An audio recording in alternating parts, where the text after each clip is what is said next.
আসসালামু আলাইকুম ভিউয়ার্স। এখন যে নাটকটি আমরা এক্সপ্লানেশন করতে চলেছি সেই নাটকের নাম হচ্ছে মাই মিলিটারি ভ্যালেন্টাইন। আর এই নাটকটিতে দেখানো হয়েছে বিখ্যাত কেপপ স্টারের প্রোগ্রাম যে বিল্ডিংয়ে চলছে, যেখানে মেয়র সহ সবাই উপস্থিত, সেইখানে বোমা লাগানো হয়। আর সেই বিল্ডিং উদ্ধার করতে আসে একদল আর্মি সেনা। কিন্তু সেখানে আর্মি সেনার মধ্যে ভুল বোঝাবুঝি হয়ে যে কেপপ স্টারকে সে মনে করে যে হয়তোবা সেই প্রধান টেরোরিস্ট, এবং তার সঙ্গে এমন ঝামেলা বাঁধা এবং সেখানে অনেক সাংবাদিক থাকায় ঘটনা মুহূর্তেই সারা দেশে ভাইরাল। আর এতে কেপপ স্টারেরও মনে হয় যে সে বোঝাবে মেয়েটিকে সে আসলে কে, কারণ সেই সময় মেয়েটি কেপপ স্টারকে চিনতেই পারছিল না।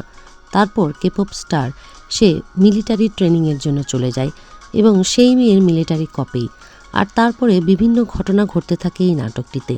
তো নাটকটি দেখার জন্য আপনাদের সবাইকে আমন্ত্রণ জানাচ্ছি।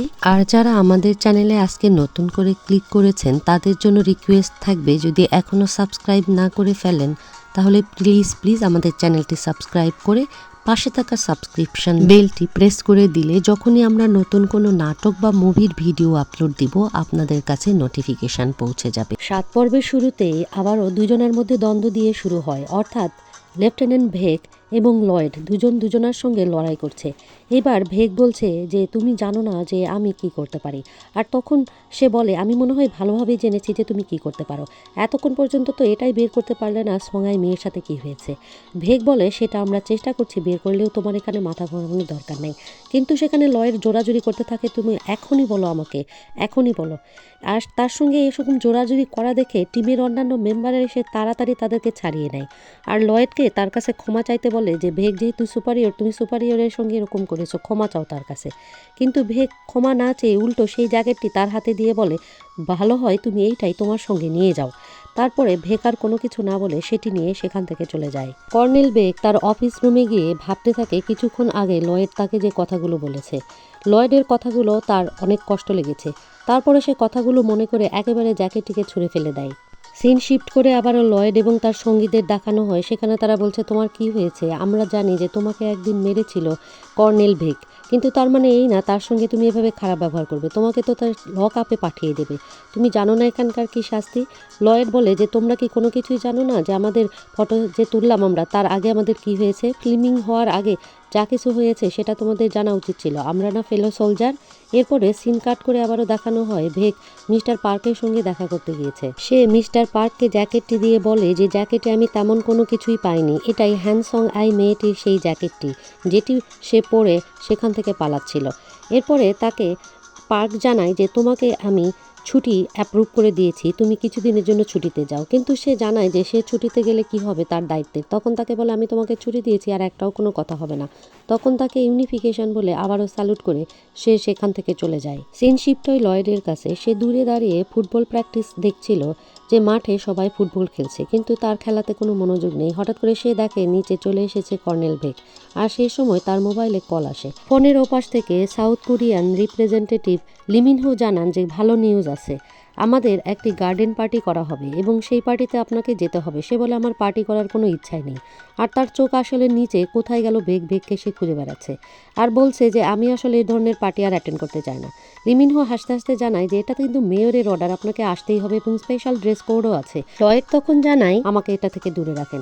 লিমিনহো জানায় যে এটাতে আপনি পার্টিসিপেট করলে সামনে কিন্তু একটা গেরিলা ট্রেনিং আছে, সেখানে যাওয়ার আপনি চান্স পাবেন। ভেক তাকে কথা বলা দেখে পাশ কাটিয়ে গেলেও সে দেখতে পায় না, সে শুধু জবাব দেয় গেরিলা ট্রেনিংয়েও আমি যেতে চাই না বলে ফোনটি রেখে দেয়।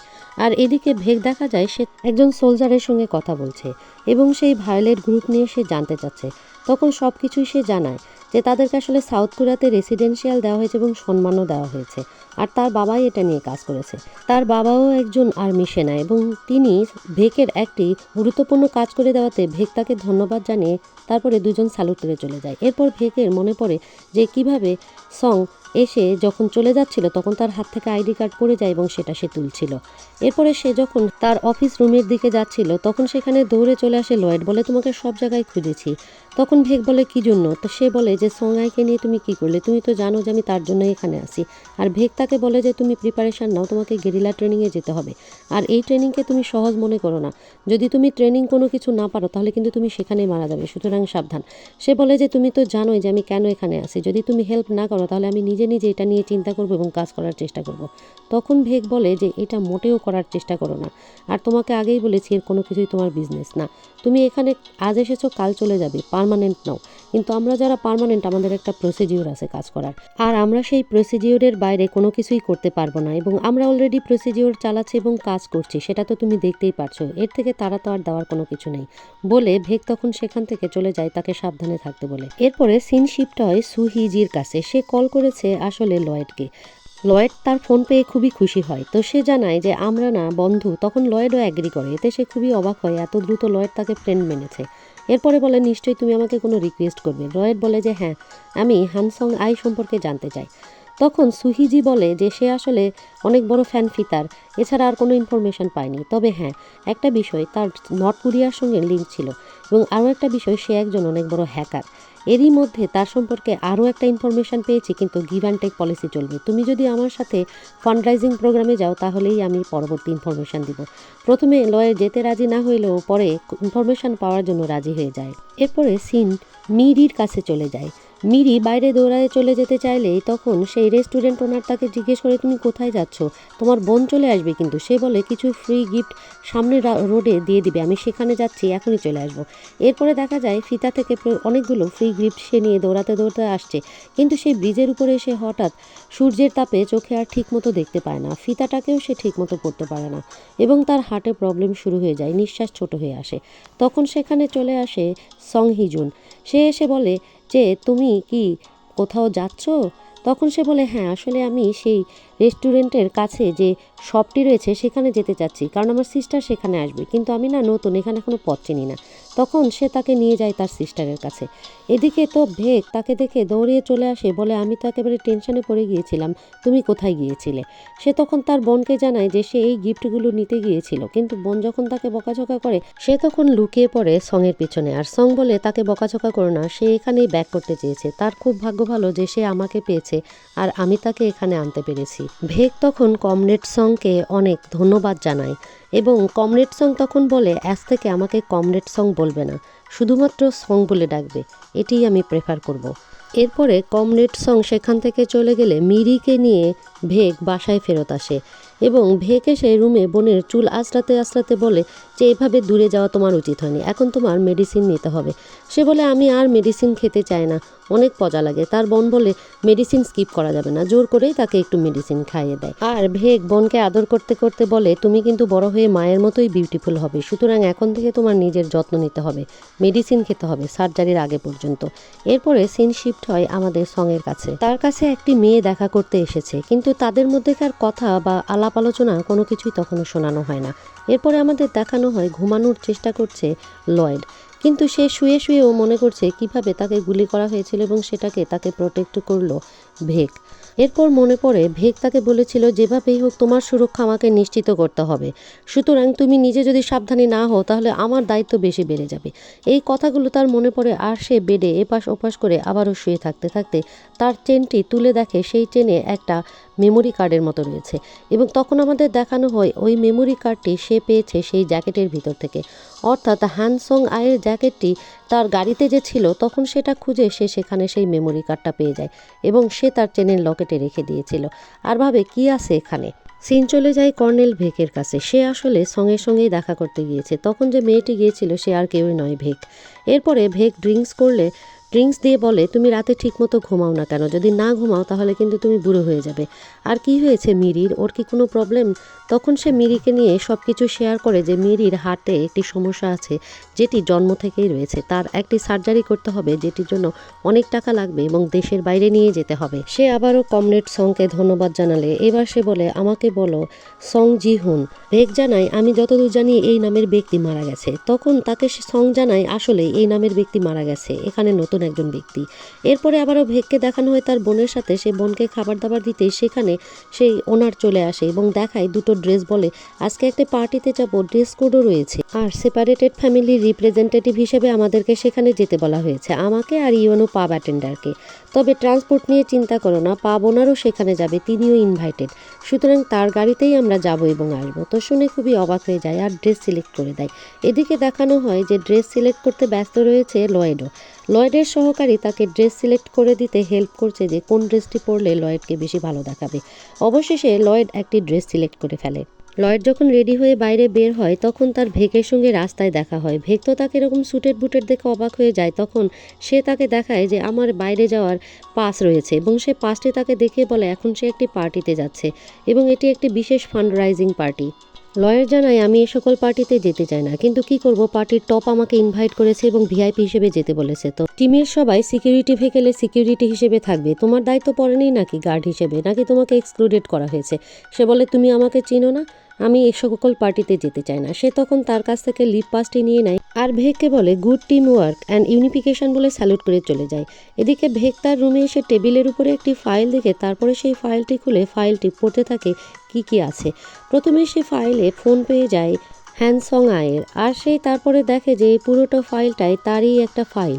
এরপর সে ফাইলটি আস্তে আস্তে খুলে দেখতে থাকে ফাইলে কী কী ইনফরমেশান রয়েছে এবং আশ্চর্যভাবে ফাইলে সে প্রচুর ইনফরমেশান পায় এবং ভায়োলেট ইনফরমেশানও পায়।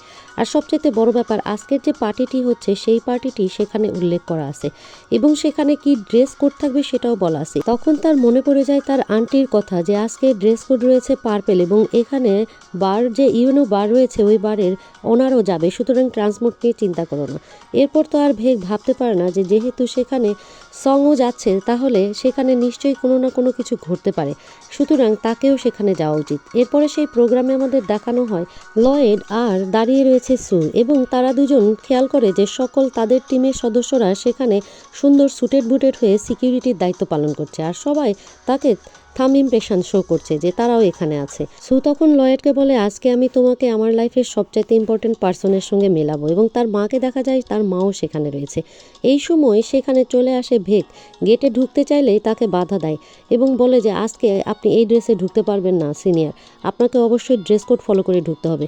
সে জোর করে ঢুকতে চাইলেও বলে না এখানে মেয়র আছে, ঢুকতে পারবেন না। আর তখনই তাকে মিস বেক বলে ডাকতে থাকে লয়েডের সেক্রেটারি। এরপরে সিন শিফট হয় পার্টিতে, সেখানে মেয়র এবং মিস্টার লিমিনহোর কাছে চলে আসে সু এবং এমন ইনফর্মালি সে তার মায়ের কাছে কথা বলা শুরু করে যে সেখানে লিমিনহো অবাক হয়ে যায় এবং এই প্রথম লিমিনহো জানতে পারে যে এটি তার মা।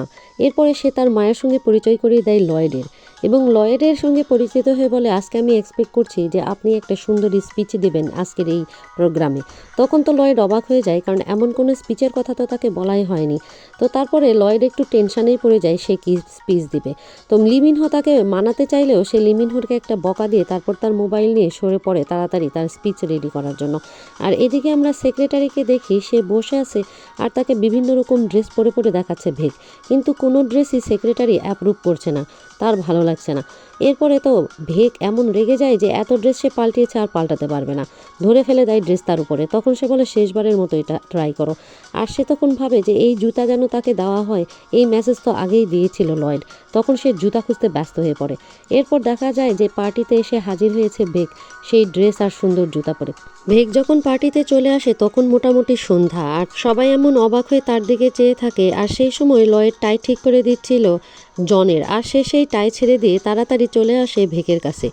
এসে ভেগকে দেখে বলে তোমাকে এত সুন্দর আর প্রিটি দেখাচ্ছে এই ড্রেসে, আমি কল্পনাও করিনি যে তুমি এত সুন্দর। সে তখন বলে কমরেড নো, আবারও তুমি ব্লাফিং করছো আমার সঙ্গে। সে বলে ব্লাফিং নয়। সেই সময় সেখানে চলে আসে সু, এসে বলে এই কি তোমার সেই গেস্ট যার জন্য সারাদিন অপেক্ষা করেছো? আমার তো মনে হচ্ছে এটি। তখন লয়েড জানায় হ্যাঁ। লয়েডকে বলে যে মা তোমাকে ডাকছে এখনই। এরপরে প্রোগ্রাম শুরু হয়ে যায় এবং মেয়র তার স্পিচে দেওয়া শুরু করে কিভাবে নর্থ এবং সাউথ কোরিয়ার একত্রীকরণ এই দুই কোরিয়ার মানুষের জন্য উপকারী হয়েছে, আর তিনি সবাইকে পার্টি আর ডিনার এনজয় করতে বলে বক্তব্য শেষ করেন। এদিকে সং জি হুনও এসে খুব প্রশংসা করে ভেগের, আর ভেগকে ড্রিঙ্কস অফার করলে সাথে সাথে সেখানে লয়েড এসে তার হাত ধরে টানতে টানতে নিয়ে চলে যায় সেই গেমিং শো ওখানে। আর গেমিং শোতে গিয়ে এসে বলে যে আমি এখানে পার্টিসিপেট করতে চাই তোমাকে নিয়ে। প্রথমে তো সে পার্টিসিপেট করতে না চাইলেও ঘোষক তাদের নাম ঘোষণা করে দেয়, আর সে বলে এটা চাইল্ডের হার্ট ডিজিজের ফান্ড রাইজিংয়ে এইটা করা হচ্ছে। তখন সে অ্যাগ্রি করে এবং লয়েড তাকে কোলে তুলে নেয়। আর লয়েড বলে আমার কাঁধে হাত দিয়ে ধরো, তুমি চাও না যে চাইল্ড হার্টের জন্য ফান্ড রাইজিংয়ে অর্থ যাক? সে তখন বলে হ্যাঁ আমি চাই। এরপরে লয়েড তাকে কোলে করে নিয়ে সেই যে ফিতাটি রয়েছে সেই ফিতাটি পার হয়ে সাকসেসফুলি অন্য পাশে চলে যায়। আর এতে করে লয়েড এই গেমটি জিতে যায় আর গেমের প্রাইজ মানিটা সেই উইন করে। তারপর তারা সেই মানিটা ডোনেট করতে পারে। আর তাদের এই জয়লাভ করা দেখে উপস্থিত সবাই অনেক খুশি হয়। আর সেখানে দাঁড়িয়ে সু আর সং হাসতে থাকলেও মনে মনে তারা জেলাস হতে থাকে। এরপর আমাদের দেখানো হয় রেস্টুরেন্ট ওনার একটি ছেলেকে দাঁড় করিয়ে জিজ্ঞেস করছে সে কোথায় থাকতো, অর্থাৎ সে নর্থ কোরিয়াতে ছিল কিনা। কিন্তু ছেলেটি জানায় সে ছোটবেলা থেকেই সাউথ কোরিয়াতে আছে আর নর্থ কোরিয়াতে তার কোনো রিলেটিভ বা কেউই নেই। তখন আসলে রেস্টুরেন্ট ওনারের মন খারাপ হয়ে যায়, কারণ রেস্টুরেন্ট ওনার ভেবেছিল এই ছেলেটি বোধহয় তার হারিয়ে যাওয়া ছেলে। এরপরে আমাদের দেখানো হয় সং চলে গেছে সেই পার্টি ছেড়ে সহযোগীর কাছে। তার সহযোগী তাকে একটি টয়লেটের মধ্যে ঢুকিয়ে দিলে টয়লেটের মধ্যে সে একটি ব্রিফকেস পায় এবং সেখানে অনেকগুলো টাকা থাকে। আর বলা হচ্ছে যে এটা একটা শ্যাডো প্রজেক্টের জন্য দেওয়া হয়েছে এবং তার কাছ থেকে আরও বেশি তারা প্রত্যাশা করছে। পেশোয়ারিতে যে প্রোগ্রাম চলছে নর্থ এবং সাউথ কোরিয়াতে একত্রীকরণ নিয়ে, সেটি যেন সে বানচাল করে ফেলতে পারে এবং তার জন্য 2 সপ্তাহ তাকে সময় দেওয়া হলো। এবার যদি সেটা করতে না পারে তাহলে সে পরাজিত হবে এবং আর কখনোই তাকে কোনো কিছু দেওয়া হবে না। এরপরে আবারও সিন শিফট হয় লয়েড আর ভেকের কাছে। ভেক বলে এটা নিশ্চয়ই তোমার জন্য অনেক কষ্টের না কমরেড, কারণ সবসময় তুমি সব প্রোগ্রামের সেন্টারে থাকো এবং তোমাকে সবার মন জুগিয়ে চলতে হয়। সে বলে এতদিন পরে তুমি এটা বুঝতে পারলে। আমার ফ্যানরা মনে করে সেঞ্চুরিতে একজনই এরকম আসে আর আমি সেই, সুতরাং আমি এটাকে একটা ভাগ্য বলেই মেনে নিয়েছি। আর ভেককে বলে তোমাকে এত প্রিটি লাগছে যে আমি বলতে পারবো না। আস্তে আস্তে করে ভেককে কিস করতে গেলে সেই সময় সং এসে তার মুখে হাত রেখে আটকিয়ে দিয়ে ভেকের হাত ধরে ভেককে নিয়ে সেখান থেকে চলে যায়। আর লয়েড তো তাকে বকাঝকা করতে থাকে সে নোংরা হাত কেন দিয়েছে। সেই সময় তার সেক্রেটারি এসে তাকে ধরে নিয়ে যায় স্পিচ দেওয়ার জন্য। আর এদিকে ভেক এসে জুতো খুলে বলে এই হাই হিলগুলো যে কেন পরে থাকে লেডি কমরেডরা, এই সাউথ কোরিয়ান, আমি তো এটি পরে চলতেই পারবো না, এরা কিভাবে পড়ে থাকে। বলে ভালো করেছো, শু খুলে নিয়েছো। সং জানায় অপরপক্ষের লোক তোমাকে আর আমাকে কিন্তু পছন্দ করে না, সাবধানে থেকো। তখন ভেক জানায় যে কোনো অসুবিধা নাই, এরা হলো 2 গ্রুপ, এক হচ্ছে কমরেড আর এক হচ্ছে এনিমিজ অফ কমরেড, অর্থাৎ টার্গেট অ্যান্ড নন টার্গেট। তখন সং বলে আমি কোন গ্রুপের। সেই কথার কোনো জবাব ভেক না দিয়ে সেখান থেকে আস্তে করে ভেক উঠে চলে যায়। এদিকে চলে গেছে স্টেজে লয়েড তার বক্তব্য দেওয়ার জন্য এবং সেই বক্তব্যের জায়গায় চলে এসেছে ভেকও। বক্তব্য শুরু করে সে যে পেশোয়ারি এখন আমার কাছে খুব স্পেশাল হয়ে গেছে, আর সাথে সাথে তার উপরে গুলিবর্ষণ করা হয় এবং তখন সেখানে সবাই সচেতন হয়ে যায়। সিকিউরিটি যারা ছিল তারাও নিজেরা প্রিপারেশন নিয়ে সেখানে গুলি চালাতে থাকে। আর এমন লড়াই শুরু হয়ে যায় বিপরীত পক্ষের সাথে কমরেডদের, সেটা একটা দেখার মতো ছিল। এরই মধ্যে খেয়াল করে লয়েড যে তার দিকে দৌড়িয়ে আসছে ভেক, সেও ভেকের দিকে দৌড়িয়ে যেতে থাকে এবং দুজন দুজনের হাত ধরতে থাকে। আর এর মধ্যেই এই পর্ব এখানে শেষ করা হয়। 8 নম্বর পর্বের শুরুতেই আবারও সেই লড়াই দিয়ে শুরু হয়। ভেক আর লয়েড একটা টেবিলের আড়ালে বসতে সমর্থ হয় এবং তাদের দিকে গুলি ছুটতেই থাকে শত্রুপক্ষরা। ভেক খেয়াল করে যে গুলি লেগে গেছে অলরেডি লয়েডের হাতে। সে উপায়ন্তর না দেখে তখন তার ড্রেসটিকে ছিঁড়ে ফেলে এবং লয়েডের হাত সেখানেই বেঁধে ফেলে যাতে করে ব্লিডিং বেশি না হয়। তারপরে তার পায়ে থাকা সে পিস্তলটি যেটা সে সাথে করে নিয়ে এসেছিল সেই পিস্তলটিকে সে বের করে এবং লয়েডকে সেখানে থাকতে বলে। তারপর সে গুলি চালাতে চালাতে শত্রুদের দিকে আগাতে থাকে। সৈনিক দলের অন্যান্য যারা সিকিউরিটি ড্রেস পরা ছিল তারাও তখন গোলাগুলি চালাতে থাকে এবং শত্রুদের পিছু ধাওয়া করতে থাকে। এদিকে দেখানো হয় সং তার কার নিয়ে আসে এবং সেখানে একজন তার সহযোগী গুলি খাওয়া অবস্থায় উঠে পড়ে। আর দেখানো হয় ভেক একেবারে খুবই কাছ থেকে একজন টেরোরিস্টের পিছনে গুলি করে এবং টেরোরিস্ট সেখানে পড়ে গেলে অন্যান্য সৈনিক এসে তাকে ধরে ফেলে। আর সে দৌড়াতে দৌড়াতে একটা মেয়ের কাছ থেকে হুন্ডা চেয়ে নিয়ে সেখানে উঠে পড়ে। আর লয়েড এসে দেখতে থাকে যে সে বাইক নিয়ে চলে গেছে। তখন লয়েড সুকে রিকোয়েস্ট করে সুয়ের কার নিয়ে সেখান থেকে চলে যায় ভেকের পিছু পিছু। এদিকে সং তার আস্তানায় অর্থাৎ পাবের নিচের তলায় গিয়ে সেই লোকটি ট্রিটমেন্ট করতে সেখানে তার পিছে পিছে ভেকও হাজির হয়। ছেলেটিকে সে জাগিয়ে রাখার অনেক চেষ্টা করে আর সেই মুহূর্তে ভেক তাকে পিস্তল ধরে বলে যে তাকে সং আমার হ্যান্ড ওভার করে দাও। সং তখন বলে এটা তুমি কি করছো, তাকে তুমি মারতে পারো না, তুমি আগে সব কিছু জানো।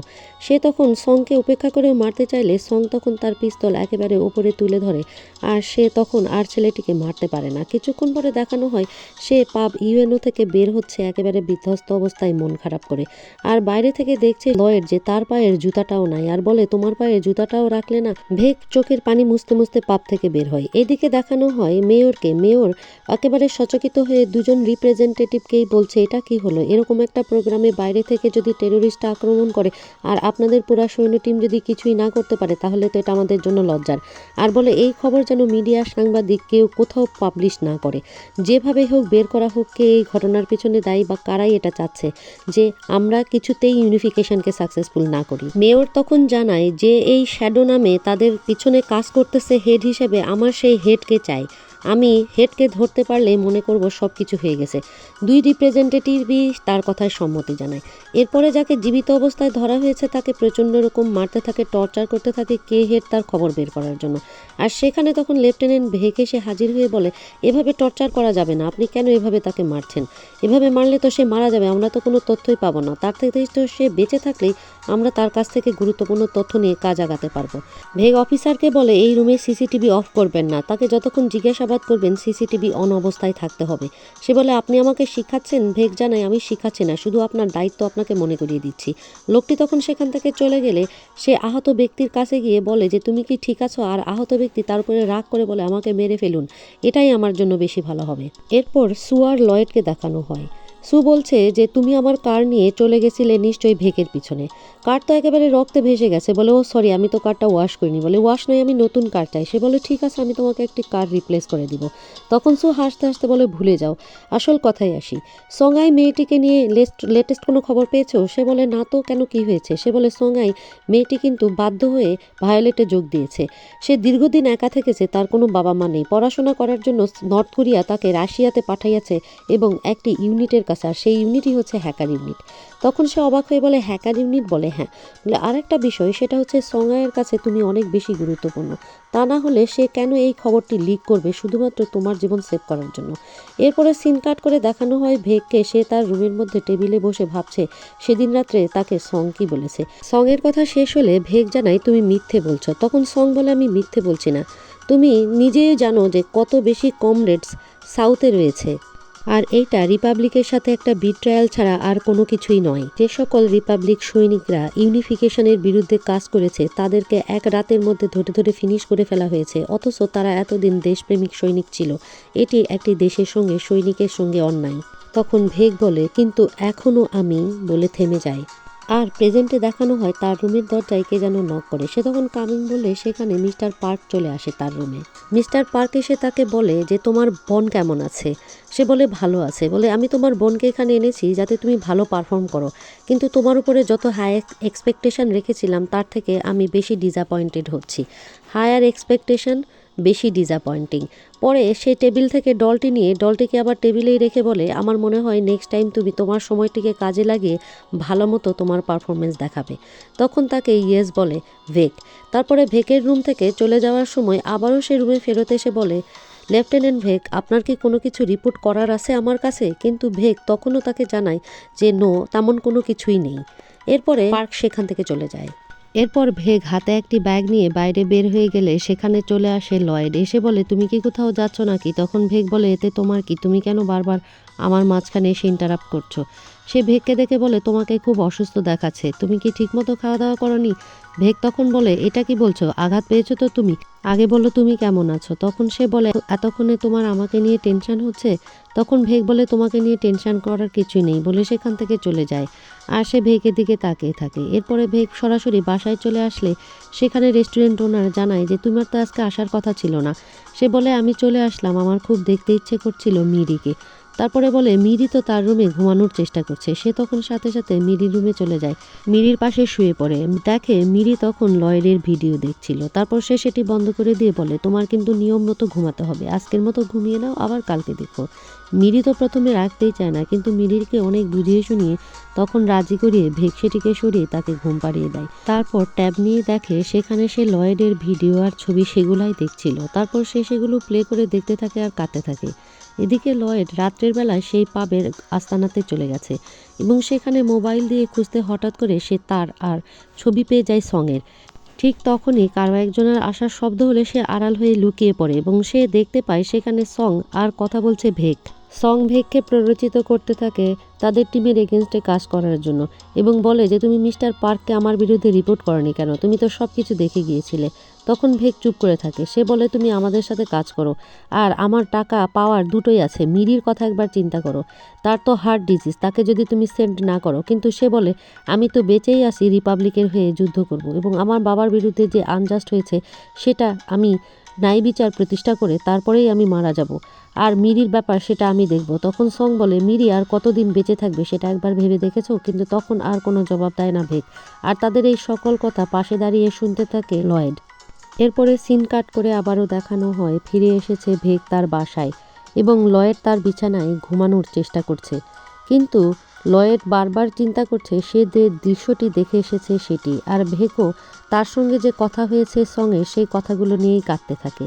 এরপরে হঠাৎ করে আমাদেরকে সিন কাট করে দেখানো হয় লয়েড আর ভেগকে সেই পার্টিতে, যেখানে আসলে ভেগকে বলছে তোমাকে অনেক পিটি দেখাচ্ছে। এরপরে লয়েড আস্তে আস্তে ভেগকে একটি কিস করে, কিন্তু আসলে আমরা দেখি যে এটি লয়েড স্বপ্ন দেখছে। চোখ খুলে দেখে তার সামনে ভিনামসিক, আর ভিনামসিক বলে কি হচ্ছে, উঠে পড়ো তাড়াতাড়ি, তুমি তো আজকে লেট। এদিকে দেখানো হয় ভেগ ওয়াশরুমে তার মুখ পরিষ্কার করছে আর বলছে এভাবে কিভাবে একটা স্বপ্ন মনে হয় সত্যি, এটা তো হতে পারে না, কমরেড লিকে এসে চলে গেছে, এটা আমার সাথে কেন হচ্ছে, বলে আসে নিজের ঠোঁট ঘষতে থাকে আর বলে এই স্বপ্ন আসতেই পারে না। এরপর লয়েডকে দেখানো হয় সে ক্যান্টিনে খাচ্ছে এবং সেখানে অন্যান্য সৈনিকরাও খাবার নিয়ে আসে। সৈনিকরা লয়েডকে বুঝাতে থাকে যে খাবার আসলে কতটা গুরুত্বপূর্ণ এবং তার হেলথের জন্য, বেঁচে থাকার জন্য এবং এই রিপাবলিককে রক্ষা করার জন্য। এই কথার মাঝখানেও নর্থ সাউথের আবারও ঝগড়া বাঁধে এবং সেখানে লয়েডই মধ্যস্থতা করে তাদের ঝগড়া থামায়। সিন কাট করে দেখানো হয় যে সেই সিকিউরিটি গার্ডের ছবি এবং প্রোফাইল চেক করছে লিমিনহ। লিমিনহো যখন সিকিউরিটিকে নিয়ে রিসার্চ করছিল ঠিক সেখানে এসে লয়েড পৌঁছায়। লয়েড আসলে সে সেটিকে বন্ধ করে রাখে। লয়েড বলে আমাকে কেন ফোন করেছিলেন, সে তখন পাস দিয়ে বলে এটি ওভারনাইট পাস। সে বলে আমাকে সং আয়ের কাছে যেতে দিন, সেখানে এখন সিকিউরিটি ইস্যু, আমি যেতে পারছি না। সে বলে কেন, তো পার্ককে সে বলে কারণ আসলে মেয়েটি আমার জন্যই তো মরতে বসেছে, তাই আমি তার সঙ্গে দেখা করতে চাই। এরপরে পার্ক বলে যে তোমার বাবা মা তোমার সঙ্গে দেখা করার জন্য আসছে আজকে রাতে, আর তাদের জন্য আমার অ্যারেঞ্জমেন্ট করতে হবে। তখন লয়েডও জানায় যে তারও কিছু অ্যারেঞ্জমেন্ট আছে, তবে সে এখন পুরোপুরি মিলিটারি বাহিনীতেই মনোযোগ দিতে চায় আর অন্য কোথাও কোনো কিছু নিয়ে ভাবতে চায় না, এবং এটার জন্যই তার বাবা মাকে সে আসতে বলেছে এবং দেখা করতে চায়। এরপরে পার্ক তাকে সেই পাসটি দিয়ে দেয়। সিন কাট করে আমাদের দেখানো হয় লেফটেন্যান্ট ভেগ সার্ভার রুমে গিয়ে সার্ভার ওপেন করে দেখার চেষ্টা করছে সেই অপরাধীর ইন্টারোগেশন, এবং সেখানে সেই ক্যামেরা ওপেন করে দেখতে সমর্থ হয় এবং দেখে যে সেখানে কমিশনার পার্ক তাকে জিজ্ঞাসাবাদ করছে। নর্থ কোরিয়ান কমিশনার বলে যে তুমি কি জানো যে তুমি একজন বিশ্বাসঘাতক দেশদ্রোহী আর আমি এই দেশের জন্য লড়াই করি।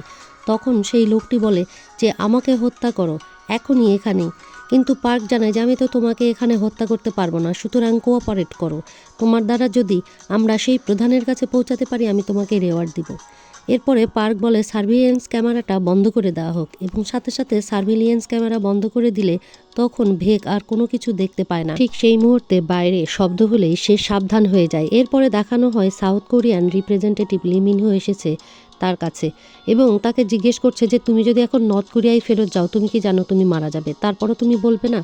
তো আবারও সার্ভিলিয়েন্স ক্যামেরা অন হয়ে যায় এবং সেখানে সব কিছু দেখতে পায়। ভেগ দেখে লিমিনহো তাকে অনেক প্রলোভন দেখাচ্ছে, কিন্তু সে তারপরও মুখ খুলছে না, বলছে আমাকে মেরে ফেলো, তারপরে আমি কোনো কিছু বলবো না, আমি তো বলছি তোমরা আমাকে মেরে ফেলো। ভেগ দেখে ভায়োলেট গ্রুপের লোকটি খুবই শক্ত মনের, এত নির্যাতনের পরও একটাও কোনো রিপোর্ট কাউকে দিচ্ছে না বা কোনো কথাই বলছে না। এরপরে সিন কাট করে আমাদের দেখানো হয় হসপিটালে চলে গেছে লয়েড। সেখানে লয়েড গিয়ে বলে আমি এসেছি সঙ্গায়, আর সেই মুহূর্তে সঙ্গায় তার হাতের আঙ্গুলটি নাড়াতে থাকে, কিন্তু সে দেখতে পায় না, শুধু বলে সঙ্গায় তোমার আমার ছবিটি এখানে রেখে গেলাম, আমি আবার আসব, এখন কোনো নিউজ আমি তোমাকে দিতে পারলাম না, তবে আমি নিশ্চয়ই কথা দিচ্ছি খুব শীঘ্র তোমাকে ভালো কিছু নিউজ দিব। এরপরে আমরা দেখি রাস্তায় একটি কার দ্রুত যাচ্ছে এবং সেখানে সেই ভায়োলেট গ্রুপের লোকটি পালিয়ে যাচ্ছে আর তাকে আবারও পালাতে সাহায্য করছে সেই মেয়েটি। এদিকে ভেগ আবারও একটি ব্যাগ নিয়ে রওনা দিলে তার পথ আটকিয়ে দাঁড়ায় লয়েড, বলে তুমি যেখানে যেতে চাচ্ছ প্লিজ যেও না, আমি জানি তুমি ব্যাগে ভরে কি নিয়েছো, আমি কিন্তু তোমার জন্য অনেক টেনশন করছি। কিন্তু সেখানে ভেগ বলে তোমাকে আমার জন্য টেনশন করার দরকার নেই, আর তুমি যা ভাবছো তেমন কিছুই নয়। তখন লয়েড বলে তুমি যা করছো এটা কিন্তু কিছুক্ষণের মধ্যেই টিমের সবাই টের পেয়ে যাবে, তখন কিন্তু এটা অনেক ডেঞ্জারাস হবে। কিন্তু ভেগ তার কোনো কথাই শোনে না, দ্রুত গাড়িতে উঠে সেখান থেকে চলে গেলে লয়েড তার পথে চলে যাওয়ার দিকে তাকিয়ে থাকে। এরপরে সিন শিফট করে দেখানো হয় রুমে সবাই রেডি হয়ে মিশনের জন্য চলে যাচ্ছে। লয়েডকে বলছে তাড়াতাড়ি রেডি হও, আর তখন লয়েড রেডি হতে চাইলেই তাকে নিষেধ করে আরেকজন, বলে তোমার রেডি হওয়ার দরকার নাই, অর্ডার এসেছে তুমি এখনই চলে যাবে কন্ট্রোল টাওয়ারে। সিম কাট করে আবারও সিকিউরিটি গার্ড সেই মেয়েটির পালানোর দৃশ্যে নিয়ে যাওয়া হয়। সেখানে তারা কমান্ডার সংকে ফোন দিয়েছে। সং জানায় যে তুমি কাকে নিয়ে পালাতে পেরেছো। সে বলে আমি শুধুমাত্র একজনকে নিয়ে পালাতে পেরেছি। বলে কর্নেল হিউনের কি খবর? বলে কর্নেল হিউনকে আমি এখনও নিয়ে আসতে পারিনি, তবে তাকেও আমি একদিন বের করে নিয়ে আসব। আজকে শুধুমাত্র একজনকে নিয়ে আসলাম। তখন সং জানায় যে ভেরি গুড, এখন তুমি তাকে নিয়ে আমাদের মিটিং পয়েন্টে যাও। কিন্তু তখন সেই ভায়োলেট গ্রুপের লোকটি বলে যে বস, আমি সেই মিটিং পয়েন্টে গেলে আমার ক্ষতি হবে, আমার মনে হয় তারা আমার পিছু করবে, আমার ভালো হয় আমি যদি এখান থেকে একবারে পালিয়ে যাই, আপনি যে যদি সেই অ্যারেঞ্জমেন্ট করেন। কিন্তু তার কোনো কথাই শোনে না সং, ফোন কেটে দেয়। আর তখন মেয়েটি এত দ্রুত গাড়ি চালাতে থাকে সেই মিটিং পয়েন্টে যাওয়ার জন্য। আর এদিকে সংকে দেখানো হয় সেই অনেকগুলো টাকা আর পাসপোর্ট নিয়ে নিচ্ছে। এদিকে টিমকে দেখানো হয় আর্মি টিম একটি গাড়ি নিয়ে রওনা দিয়েছে এবং সেখানে সেটির নেতৃত্ব দিচ্ছে নতুন একজন এবং ভেক সেখানে নেই। তাই সবাই একটু অন্যরকম চিন্তা করতে থাকে। লয়েডকে দেখানো হয় সে কন্ট্রোল টাওয়ারে চলে গেছে এবং সেখানে লিমিনহো তাকে দেখায় যে আমরা এইখান থেকে সব কিছু পরিচালনা করি, আজ তুমি এই কন্ট্রোল রুমের দায়িত্বে আছো, সুতরাং এখান থেকে দেখবে আমরা কিভাবে কমান্ড করে এই মিশনটি সাকসেসফুল করি। পার্ক জানায় একটি স্ট্রং ব্যাকআপ কিভাবে মিশনকে সাকসেসফুল করতে পারে, আজকে সেটি তোমার লার্নিং পয়েন্ট। আর তখন লয়েড চারিদিকে তাকিয়ে দেখতে থাকে তাদের আয়োজন। এদিকে মাঠে নেমে পড়েছে তখন আর্মি সেনারা এবং তারা কে কোন দিকে যাবে আর এই কন্ট্রোল রুম থেকে তারা ডিরেকশন দিতে থাকে যে তারা কোথায় যাবে। এবং কন্ট্রোল রুম থেকে কিছুক্ষণের মধ্যেই তারা দেখতে পায় কোথায় তারা বসে আছে, অর্থাৎ অপরাধীরা। লয়েড লিমিনহোকে জিজ্ঞেস করে বস এটা কোথায়? তখন সে বলে এটা পেইংশুয়ারির ক্লাইম্বিং পার্কে মিশন চলছে। তখন সে বলে আমার তো বাবা মা আসছে, আমি কি চলে যেতে পারি তাড়াতাড়ি? সে বলে অবশ্যই। তখন লয়েড সেখান থেকে চলে যায়। কন্ট্রোল রুম থেকে তাদের অবস্থান জানিয়ে দেওয়া হয়। পার্কের একটি বেঞ্চে তারা বসে আছে এবং দেখানো হয় তারা দুটি কটন ক্যান্ডি নিয়ে সেখানে বসে অপেক্ষা করছে সঙের জন্য এবং দুজনেই অনেক ভীতমুখ। এবং কন্ট্রোল রুম থেকে তাদের লোকেশন জানিয়ে দেওয়া হয় আর্মি টিমকে। তখন আর্মি টিম সেখানে যেতে থাকে। ছেলেটি তখন মেয়েটিকে বলে আমার একটু রেস্ট রুমে যেতে হবে বলে সে সেখান থেকে চলে গেলে মেয়েটি একাই সেখানে বসে থাকে আর ক্যামেরাতে তার গলায় যে মালা রয়েছে সেখান থেকে দেখাতে থাকে সে কোথায় আছে, অর্থাৎ সে আর্মি কন্ট্রোল রুমের সাথে লিঙ্ক রাখছে। আর এদিকে লোকটি ভেতরে যেতেই সং তাকে জড়িয়ে ধরে এবং তাকে বলে যে আমি তোমাকে এখানেই দেখা করতে বলেছিলাম। আর সে তাকে সব কিছু দিয়ে দেয়। আর মেয়েটি একা বসে থাকলে হঠাৎ করে সং সেখানে এসে তাকে একটা গুলি করে। আর কন্ট্রোল রুম থেকে দেখে যে মেয়েটি সেখানে গুলি খেয়ে একেবারে পড়ে গেল বেঞ্চে। আর তখন সং সেখান থেকে হেঁটে যেতে থাকলে তারা সঙের মুখটি দেখতে পায় এবং বলে এটা তো ইউনো পাবের প্রধান। আর তখন পুরো টিমকে সেই কন্ট্রোল রুম থেকে তাড়াতাড়ি নির্দেশ দেওয়া হয় যে কোথায় যেতে হবে এবং কোথায় পালিয়ে যাচ্ছে শত্রুপক্ষ। তখন আর্মি টিমও সেদিকে যেতে থাকে, কিন্তু হঠাৎ করে উপর থেকে আর্মি টিমের উপর গুলিবর্ষণ হতে থাকে এবং আমরা দেখি ভেক আসলে উপর থেকে আর্মি টিমকে গুলি করছে যাতে আর্মি টিম সংকে কোনো কিছু করতে না পারে। আর ভেকের এরকম উপর থেকে গুলি করার কারণে সং সেখান থেকে পালিয়ে যেতে সমর্থ হয় আর আর্মি টিমের সবাই প্রায় মোটামুটি আহত হয়ে যায়। কমিশনার পার্কে দেখানো হয় তিনি বলছেন 6 জনকে গুলি করা হয়েছে এবং স্নাইপার গুলি করেছে কিন্তু কেউ মারা যায়নি, এটা স্ট্রেঞ্জ। আর একজন বলে যে তারা তো সবাই পরেছিল বুলেট প্রুফ ড্রেস। বলে না না, বুলেট প্রুফ ড্রেসের জন্য না, তাদের তো মাথায়ও গুলি করতে পারতো।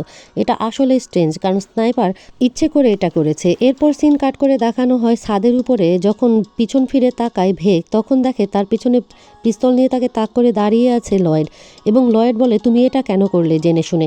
আর সে তখন লয়েডকে বলে আমি যদি এখন তোমাকে বলিও বুঝাতে পারবো না আর তুমি বিশ্বাসও করবে না। লয়েড বলে এটা যে কাজটি করলে তুমি ঠিক করলে না, নিজ টিমের সাথে বিশ্বাসঘাতকতা করা তোমার দ্বারা মানায় না। আর তোমার টেনশন করতে করতে আমি যে এত দ্রুত এখানে এসে পড়লাম কোনো কিছুর চিন্তা না করে। তখন সে তাকে বলে তোমার এটা করা উচিত হয়নি। সিন কাট করে দেখানো হয় পার্ক চলে গেছে ভেকের রুমে, যে ভেকের রুমের সব কিছু সার্চ করছে। পার্ক বলে ওভারনাইট অনুমতি ছাড়া বাইরে থাকা হচ্ছে ডিজার্টারের লক্ষণ, অর্থাৎ পলাতকের লক্ষণ। তখন সেখানে লয়েড এসে বলে আমাদের লেফটেন্যান্ট পলাতক নয়। আর পার্ক বলে এখানে কোনো রাস্কেলের জায়গা নয়, বের হয়ে যাও তুমি এখান থেকে। তখন বলে অ্যারেস্ট করো তাকে। ভেককে অ্যারেস্ট করার আদেশ দিলে সেখানে লয়েড গিয়ে সামনে দাঁড়ায় আর বলে কখনোই এই কাজটি করতে যাবেন না। আর লয়েড পার্ককে বলে আমি লেফটেন্যান্টকে আমার সঙ্গে নিয়ে যাচ্ছি। আর পার্ক পিছন থেকে বলে যে কেন তুমি লেফটেন্যান্টকে তোমার সাথে নিয়ে যাচ্ছ? তখন লয়েড সেখানে চিৎকার করে বলে কারণ সে আমার, শি ইজ মাইন। আর এখানে এই পর্বটি শেষ হয়ে যায়। মাই মিলিটারি ভ্যালেন্টাইন নাটকটি যদি আপনাদের কাছে ভালো লেগে থাকে তাহলে আমাদের এই চ্যানেলটিকে সাবস্ক্রাইব করে পাশে থাকা বেল আইকনটি প্রেস করে দেবেন। তাহলে আমরা যখনই কোনো নতুন পর্ব আপলোড দেব আপনাদের কাছে নোটিফিকেশান পৌঁছে যাবে। আর এই নাটকটি প্রত্যেক সপ্তাহে আমরা 2টো পর্ব করে দেওয়ার চেষ্টা করব।